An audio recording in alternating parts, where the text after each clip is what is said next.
নমস্কার বন্ধুরা, recruitment update YouTube চ্যানেলে সকলকে স্বাগত জানিয়ে আজকে 24/1/2024 পশ্চিমবঙ্গে সরকারি কর্মচারীদের ডিএ দাবি নিয়ে যে আন্দোলন বা অবস্থান বিক্ষোভ বা অনশন চলছে, এই সংক্রান্ত আপডেট রয়েছে। আসুন এই সংক্রান্ত আপডেট দেখে নিই বিস্তারিত কী রয়েছে।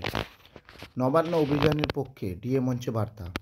ডিএর দাবিতে আন্দোলনরত সরকারি কর্মীরা নবান্ন অভিযান করলে তিনি সঙ্গে থাকবেন। মঙ্গলবার সকালে শহীদ মিনারের পাদদেশে সংগ্রামী যৌথ মঞ্চে এসে এমনই আশ্বাস দিলেন বিরোধী দলনেতা।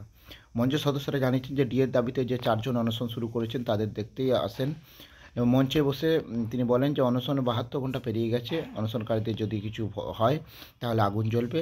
আপনারা নবান্ন অভিযান করুন, আমি থাকব। মঞ্চের অন্যতম আহ্বায়ক জানান, প্রয়োজন পড়লে নবান্ন অভিযান করব, যেদিন করব সেদিন পুলিশ আমাদের আটকাতে পারবে না। আপাতত 29শে জানুয়ারি থেকে লাগাতার ধর্মঘট হচ্ছে।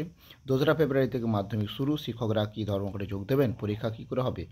তিনি বলেন, যারা পরীক্ষার সঙ্গে যুক্ত তাদের ধর্মঘট থেকে বাদ দেওয়া হতে পারে।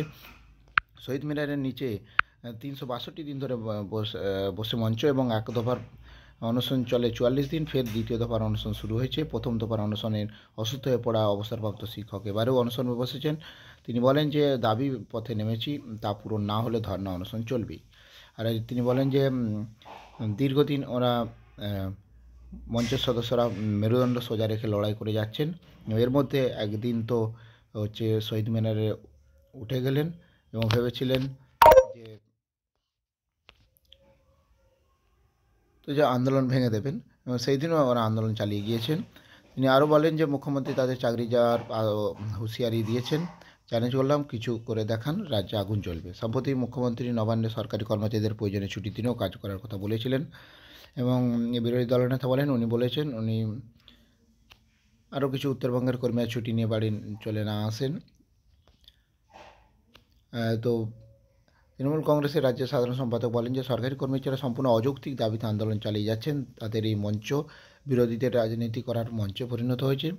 সেখানে গিয়ে বিরোধী দলনেতা যা বলছেন তা রাজ্যকে অশান্ত করার কোনো গভীর চক্রান্ত বা ষড়যন্ত্রের ইঙ্গিত।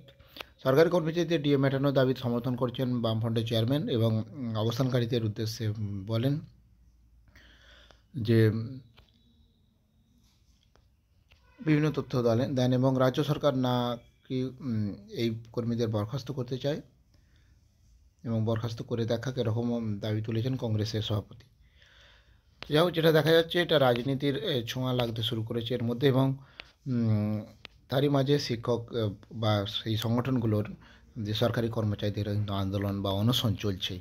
তো দেখা যাক কতটা দৃষ্টি আকর্ষণ করে সরকারের, কতটা সরকার দাবি মেনে নেয়, সেই আশায় রয়েছে। এই সংক্রান্ত আরও আপডেট পেলে অবশ্যই শেয়ার করবো। সঙ্গে থাকবেন এবং চ্যানেলটা সাবস্ক্রাইব করে নেবেন। ধন্যবাদ।